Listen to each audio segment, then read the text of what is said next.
मैं प्रोफेसर सविन सिंह अपने geography lecture series में आप सभी लोगों का स्वागत करता हूं। आज हम एलसी किंग के भूआकृतिक सिद्धांतों पर चर्चा करेंगे। एलसी किंग एक ब्रिटिश जियोमॉर्फोलॉजिस्ट थे जिन्होंने 1948 में अपने जियोमॉर्फिक सिस्टम भूआकृतिक तंत्र का प्रतिपादन किया था। वास्तव में किंग महोदय का सिद्धांत एक न होकर के कई चक्रीय प्रतिरूपों साइक्लिक मॉडल्स का एक सम्मिलित रूप है। अर्थात किंग महोदय ने दक्षिणी अफ्रीका के शुष्क, एरिड, अर्धशुष्क, सेमी एरिड और सवाना प्रदेशों में स्थलाकृतियों का विस्तृत क्षेत्र में अध्ययन किया, जिसके आधार पर इन्होंने कई चक्रीय मॉडलों का प्रतिपादन किया, जैसे लैंडस्केप साइकिल, इपिजेन साइकिल, पेडिप्लेनेशन साइकिल और हिल स्लोप साइकिल। किंग महोदय के सभी मॉडलों की एक कॉमन मान्यता यह रही है कि सभी पर्यावरणीय दशाओं में स्थल रूपों में समान रूप से विकास होता है। ध्यान दीजिएगा, there is uniform development of landscape in different environmental conditions and regions. अर्थात जिन क्षेत्रों में जलीय प्रक्रम प्रभावी होता है और पर्याप्त उच्चावच होता है, उन सभी क्षेत्रों में जलवायु में होने वाले परिवर्तनों का कोई खास प्रभाव नहीं होता है, बल्कि सभी स्थलाकृतियों में समान रूप से विकास की प्रक्रिया पाई जाती है। अब किंग महोदय ने दक्षिणी अफ्रीका के शुष्क, अर्धशुष्क और सवाना प्रदेशों में जो स्थलाकृतियों का ऑब्जर्वेशन पर्यवेक्षण किया, उसके आधार पर पाया कि विस्तृत समतल सतहें पाई जाती हैं, जिनके ऊपर अपर्दन से बचे हुए कुछ अवशिष्ट भाग होते हैं, जिनको इन्होंने इंसेलबर्ग नाम दिया, और जिनका शीर्ष भाग गोलाकार होता है, उसको बोर्नहार्ट कहते हैं। इसके अलावा इस समतल सतह के ऊपर कुछ चट्टानों के बोल्डर्स एक दूसरे के ऊपर सजे हुए पाए गए, जिनको इन्होंने कैसिल कॉपीज कहा।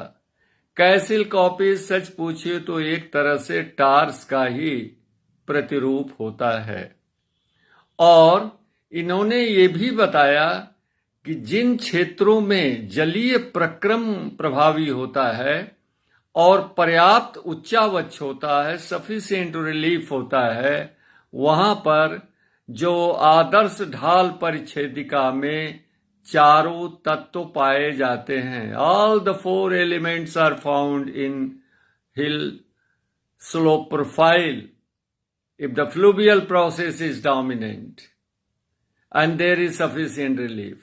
Number 1, crystal sublimity, crystal convexity, crystal summit यानी शीर्ष का शिखर भाग जो उत्तल ढाल का होता है।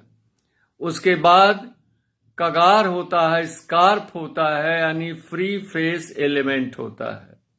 उसके नीचे तीसरी इकाई होती है डेब्री स्लोप, जिसको नाम दिया इन्होंने, यानी मलबा ढाल, यानी जिसको रेक्टिलिनियर एलिमेंट ऑफ स्लोप कहते हैं। और सबसे नीचे पेडिमेंट होता है, वो नग्न शैल वाला रॉक कट भाग होता है जिसका ढाल अवतल होता है। इस तरह से शिखरीय उत्तलता, कगार, सरल रेखी ढाल यानी मलबा ढाल और पेडिमेंट ढाल पाए जाते हैं। और ये भी इन्होंने बताया कि जो कगार होते हैं, स्कार्प होते हैं, इनमें बैक वेस्टिंग पृष्ठ अपर्दन के द्वारा निरंतर समानांतर निवर्तन होता जाता है, यानी कगार धीरे धीरे पीछे की तरफ खिसकते जाते हैं और पेडिमेंट का विस्तार होता जाता है। अब स्थलाकृतियों के विकास के संदर्भ में किंग महोदय ने भी चक्रीय संकल्पना का प्रतिपादन किया, साइक्लिक कंसेप्ट का, जिसका नाम दिया पेडिप्लेनेशन साइकिल ऑफ इरोजन, पेडिप्लेनेशन चक्र। और इस पेडिप्लेनेशन साइकिल में दो प्रमुख तत्व होते हैं, एक स्कार्प और एक पेडिमेंट। यानी the pediplane is the result of continuous scarp parallel retreat and enlargement of pediment. तो पेडिमेंट के विस्तार की प्रक्रिया को इन्होंने पेडिमेंटेशन कहा और स्कार्प के निवर्तन को स्कार्प रिट्रीट कहा। तो किसी भी क्षेत्र में खासकर दक्षिणी अफ्रीका में स्थलाकृतियों के निर्माण में ये दो प्रक्रियाएं सम्मिलित होती हैं, एक स्कार्प रिट्रीट और दूसरा पेडिमेंटेशन। अब डेविस की भांति ही किंग महोदय ने अपर्दन चक्र में त्वरित उत्थान और दीर्घकाल तक विवर्तनिक स्थिरता की संकल्पना का प्रतिपादन किया। That is rapid rate of upliftment for a short period of time. लघु काल में पहले त्वरित गति से स्थलखंड में उत्थान होता है और दीर्घकाल तक स्थलीय स्थिरता होती है, विवर्तनिक स्थिरता होती है, कोई उत्थान या अवतलन की क्रिया नहीं होती है। तो short period rapid upliftment and long period of crustal stability. तो प्रारंभ में इन्होंने भी तरुण, प्रौढ़ और जीर्ण, डेविस की भांति तीन अवस्थाओं का प्रतिपादन किया है। तरुण अवस्था में नदी अपने घाटी का निम्नवर्ती अपर्दन अधिक करती है। वैली इन सीसन या down cutting is more active in youthful stage, जिस कारण घाटी गहरी होती जाती है। घाटी के पार्श्व भाग के ऊपरी भाग में कगार होता है और ये कगार स्कार्प निरंतर इसमें समानांतर निवर्तन होता है और घाटी के निचले भाग में, पार्श्व भाग में धीरे धीरे पेडिमेंट का निर्माण होता है। और तरुणावस्था में इस तरह नदी के लॉन्ग प्रोफाइल में तमाम निक पॉइंट पाए जाते हैं, यानी रैपिड और वाटरफॉल्स पाए जाते हैं। गहरी घाटियों का निर्माण होता है, यानी गार्ज और कैनियन का निर्माण होता है। और तरुणावस्था के बाद प्रौढ़ावस्था जब आती है तो निम्न आवर्ती अपर्दन, downward erosion, valley incision कम हो जाता है और वैली का विस्तार जो है, वैली वाइडनिंग, वैली घाटी की चौड़ाई में विस्तार होता जाता है और इसकी प्रक्रिया होती है नाउ लैटरल इरोजन, पार्श्ववर्ती। अब भी कगार में समानांतर निवर्तन होता जाता है और वैली की घाटी की तली से जो पेडिमेंट होता है उसका निरंतर ऊपर की ओर विस्तार होता जाता है। और जब जीर्णावस्था आती है तो पूरा स्थलखंड अपर्दित हो जाता है स्कार्प रिट्रीट जब जो है इंटरफ्लूव माने दो नदियों के बीच का जल विभाजक होता है, दोनों तरफ से कगार निवर्तन होता जाता है और निवर्तन होते होते ये कगार आपस में मिल जाते हैं, यानी ऊपर का भाग कट जाता है और इस तरह से पूरे विस्तृत भाग में एक प्रायः समतल स्थलाकृति का निर्माण होता है, जिसके ऊपर ये कगार निवर्तन के कारण ये विस्तृत पेडी प्लेन का निर्माण होता है। जीर्णावस्था में विस्तृत समतल सतह को किंग महोदय ने पेडी प्लेन नाम दिया है, जिसके ऊपर अपर्दन से बची हुई अवशिष्ट पहाड़ियां होती हैं। ये अवशिष्ट क्यों होती हैं? दो तरफ से कगार निवर्तन के कारण जब कगार पीछे हटते हटते आपस में मिल जाते हैं, तब इन बची हुई जो पहाड़ियां होती हैं वो सतह के ऊपर दृष्टिगत होती हैं।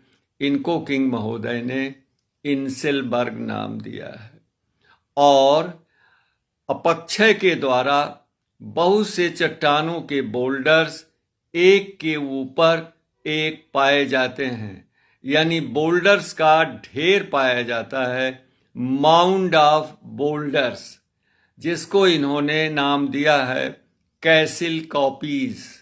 तो ये कैसिल कॉपीज जो होते हैं पूरे पेडी प्लेन के ऊपर। तो पेडी प्लेन कैसे बनता है?